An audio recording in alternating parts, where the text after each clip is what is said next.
Assalamualaikum warahmatullahi wabarakatuh. Salam sejahtera untuk kita semua.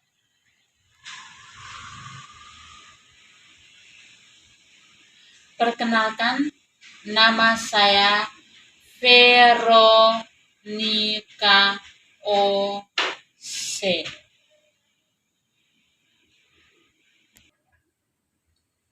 Kelas 22A1. Jurusan PLB dengan nomor NIM 221 F10145 dengan nomor absen 45. Baik, pada kesempatan ini saya akan membahas tentang sejarah pendidikan bagi anak tunanetra.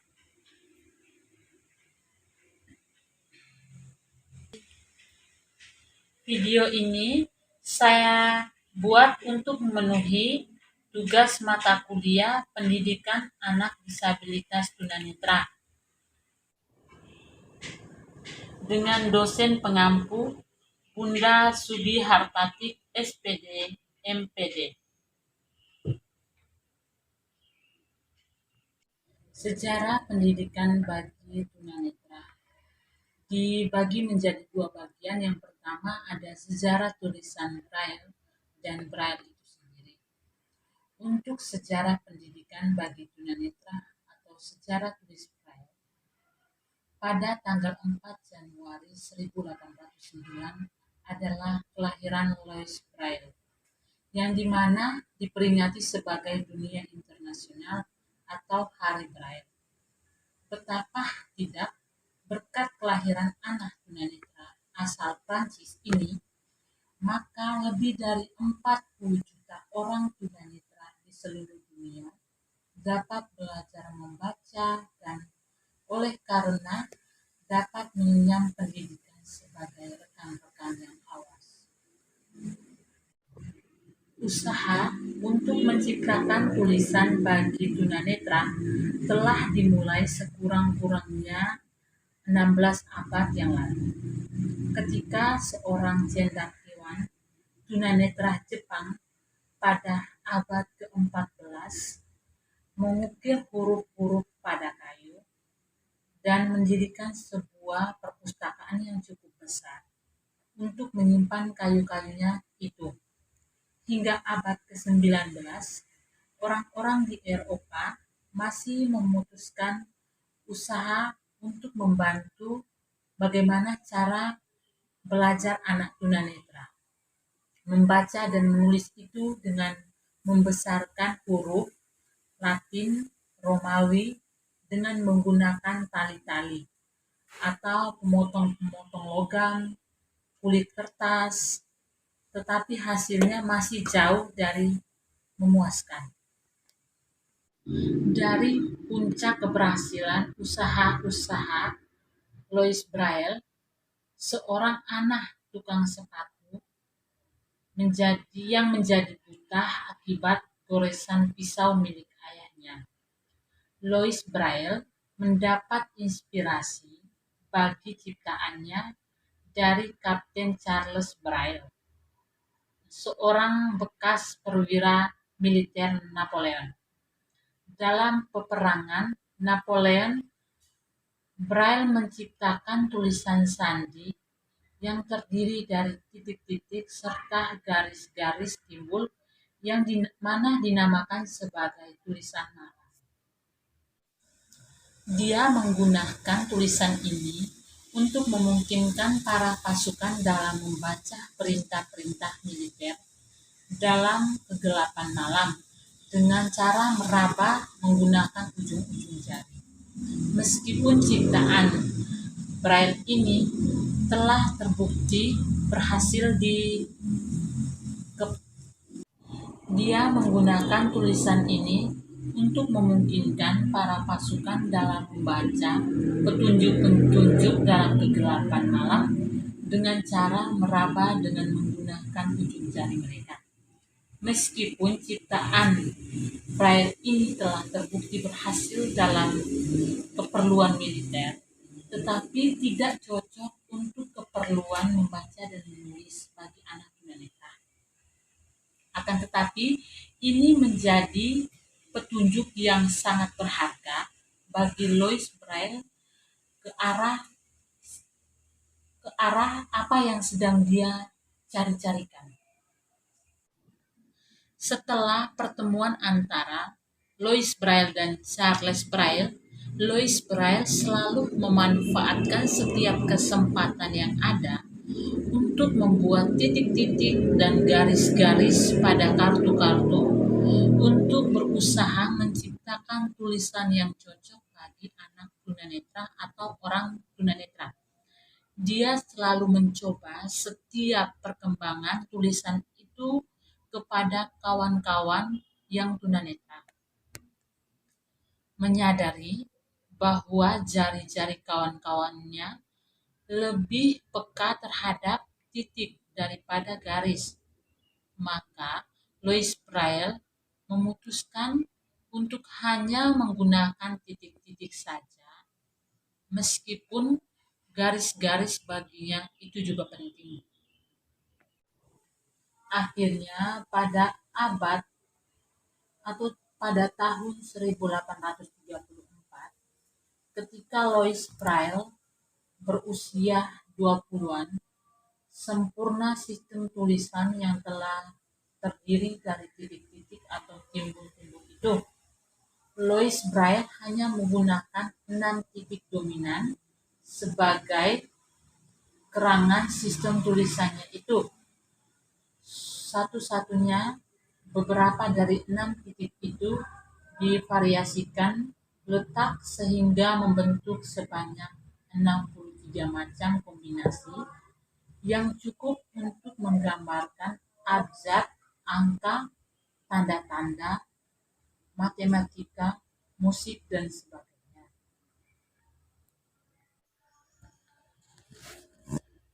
Ketika Louis Braille masih sedang menyederhanakan sistem tulisnya, dia diangkat sebagai guru di Institution Nationales des Jones Avaguels atau Lembaga Nasional untuk Anak-anak Tunanetra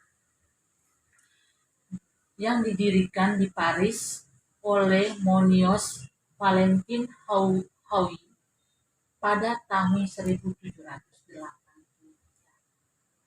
Dia segera menjadi guru yang sangat disukai. Dia dipercayakan untuk mengajar sejarah, geografi, matematika, tata bahasa Perancis, dan musik. Ketika sistem tulisannya sudah cukup sempurna, dia mulai mencobanya kepada murid-muridnya. Mereka menyebut dengan garis dan sangat merasakan manfaatnya. Meskipun Dr. Pigener, kepala lembaga itu, mengizinkan supaya sistem tulis ini dipergunakan dalam pembelajaran di sekolah.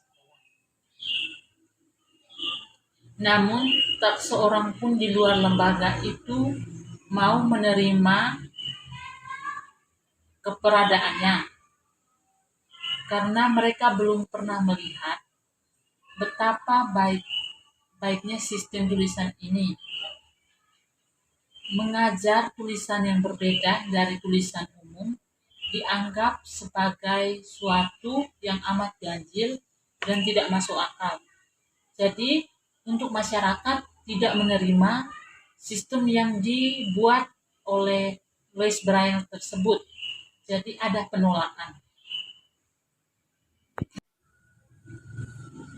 Karena badan pembinaan lembaga itu tidak menyetujui sistem tulis ini, mereka memecat Dr. Pigener ketika ia merencanakan untuk menyalin buku sejarah ke dalam tulisan Braille.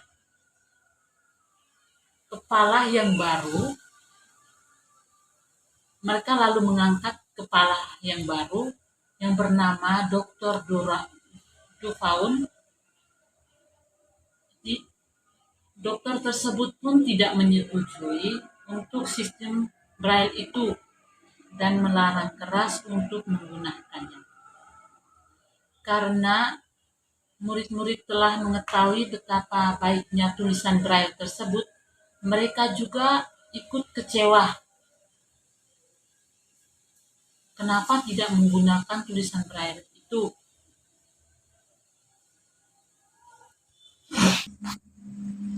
Louis Braille sendiri merasa kecewa. Kenapa tidak menyetujui sistem tulis Braille-nya itu?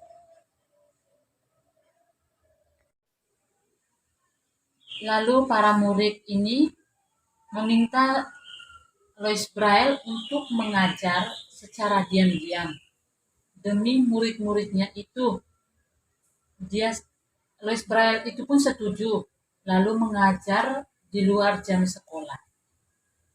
Karena guru dan semua murid yang ada di dalam kelas itu adalah tunanetra, maka tidak mustahil bagi guru-guru lain untuk mengintip dari kelas rahasia itu dan memperhatikan aktivitas yang mereka lakukan, di mana mereka belajar huruf Braille yang tadinya tidak disetujui oleh dokter tersebut. Jadi mereka itu belajar di ruang kelas di mana yang orang-orang semua tidak ketahui. Karena badan pembinaan lembaga itu tidak menyukai sistem ini, maka mereka memecat Dr. Wigner ketika ia merencanakan untuk menyalin buku sejarah ke dalam Braille. Kepala yang baru adalah Dr. Dufaun. Tidak menyetujui sistem Braille itu dan melarang keras agar tidak menggunakan sistem tersebut. Karena murid-muridnya telah mengetahui kebaikan dari tulisan Braille tersebut, maka mereka tidak kurang kecewa daripada Braille tersebut.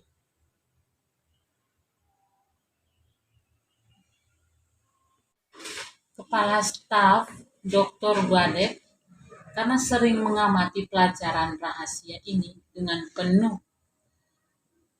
minat, dia menjadi simpati setelah melihat betapa cepatnya murid-murid untuk memahami pelajaran yang disampaikan oleh Louis Braille tersebut. Maka dari itu, Dr. Guadet mengimbau kepada Dr. Dufaun agar mengubah pendirinya dan mengizinkan sistem tulis Braille tersebut. Jadi, di mana Dr. Guadet ini meminta agar Dr. Dufaun membuat perubahan atau mengizinkan apa yang tadi telah diputuskan bahwa tidak boleh gunakan itu untuk kembali menggunakan sistem tulisan Braille ini agar dapat dikembangkan lagi begitu. Akhirnya Dr. Dufaun kembali setuju dan menjelang pada tahun 1847 Louis Braille kembali dapat mengajar ciptaan itu secara leluasan. Jadi pada tahun 1851 Dr. Dufaun mengajukan ciptaan Braille itu kepada pemerintahan Prancis dengan permohonan agar ciptaan tersebut mendapat pengakuan dan agar Louis Braille diberi tanda jasa.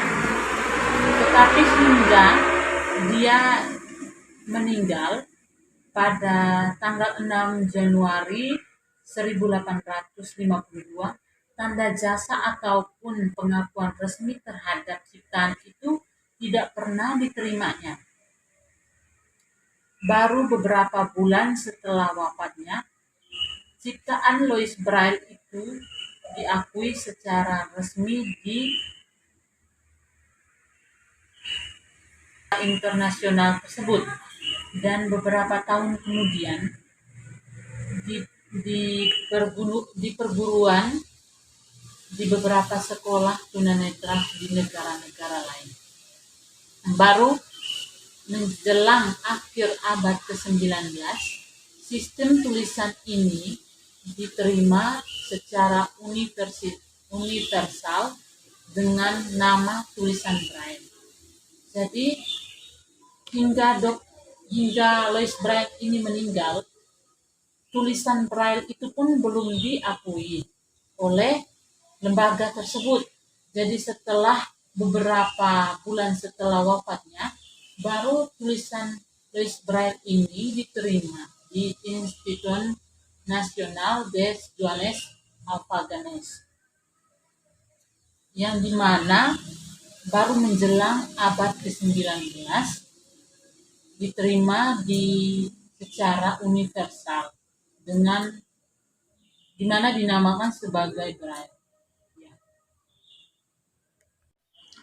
Kini sesudah lebih dari 1,5 abad sejak tulisan Braille itu diciptakan dengan sempurna, namun kemajuan teknologi masih belum dapat menyaingkan kehebatannya. Bahkan akhir-akhir ini tulisan Braille sekali lagi telah membuktikan kesempurnaan karena dengan mudah dapat diadaptasikan untuk keperluan transmisi atau informasi dari alat-alat pengolahan data seperti komputer.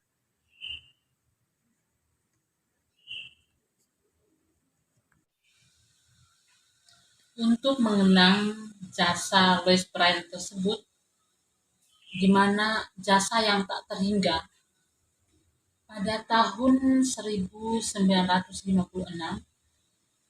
The World Council for the Welfare of the Blind atau Dewan Dunia untuk Kesejahteraan Tunanetra menjadikan berkas rumah kediaman Louis Braille yang terletak di Covarrubias,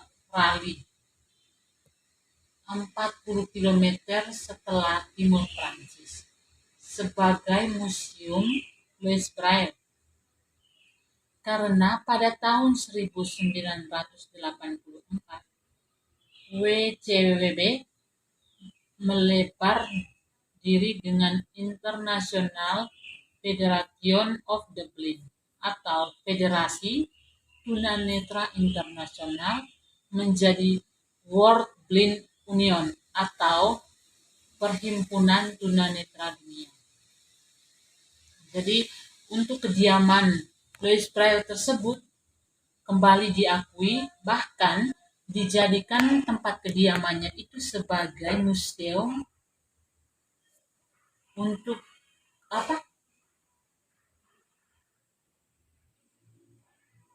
menjadi museum. Untuk bagian keduanya yaitu Braille. Yang pertama tadi kan sejarah mengenai Braille.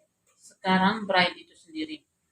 Braille merupakan suatu sistem membaca dan menulis yang lazim digunakan pada anak-anak tunanetra dalam bentuk perlambangan huruf atau kata atau simbol atau pada tulisan garis.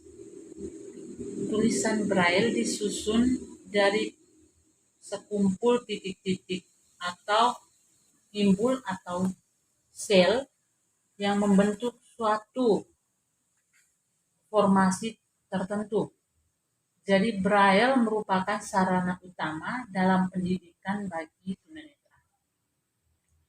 Ini merupakan media untuk mendapatkan informasi, sarana atau prasarana yang mengekspresikan diri dalam bentuk tulisan.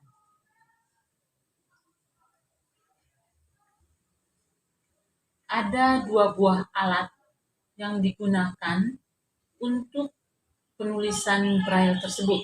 Yang pertama ada mesin ketik untuk braille, dan yang kedua ada alat tulis tangan untuk braille yang dinamakan sebagai regles atau stylus. Jadi ada dua ya, dua alat pokok dalam penggunaan bagi anak tunanetra. Yang pertama itu mesin ketik braille tersendiri, dan yang kedua adalah tulis tangan yang dinamakan dengan reglet atau stylus.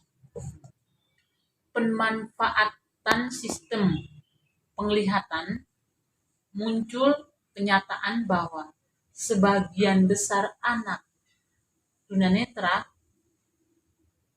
atau yang mengalami gangguan penglihatan masih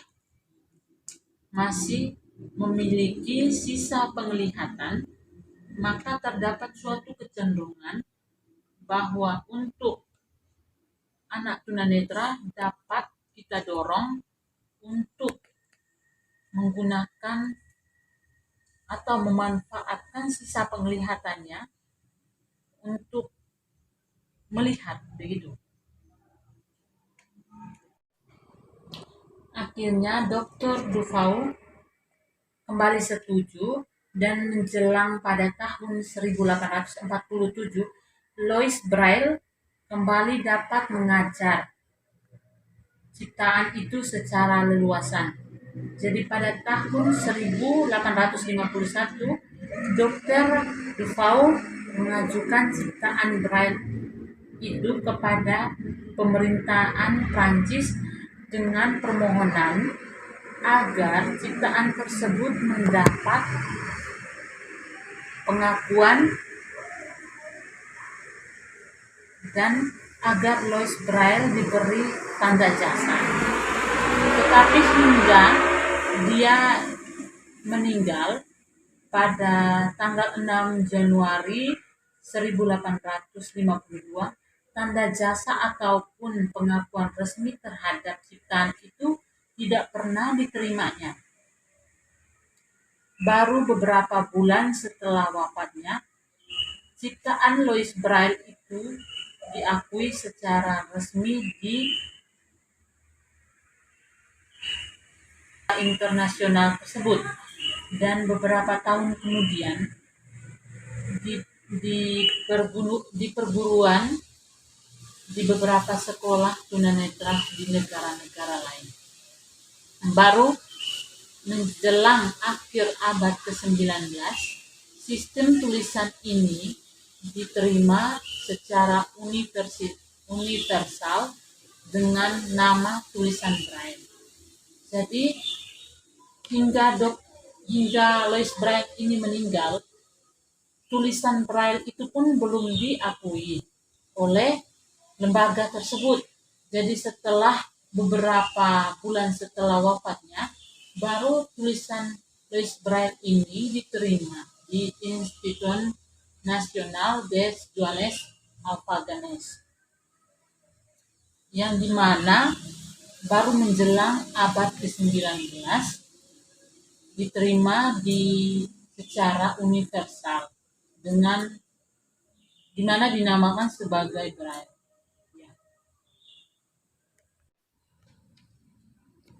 Jadi untuk para guru-guru yang ada di kelas harus bisa mendorong anak-anak tunanetra untuk menggunakan atau bisa memanfaatkan sisa penglihatannya dengan sebaik-baik mungkin.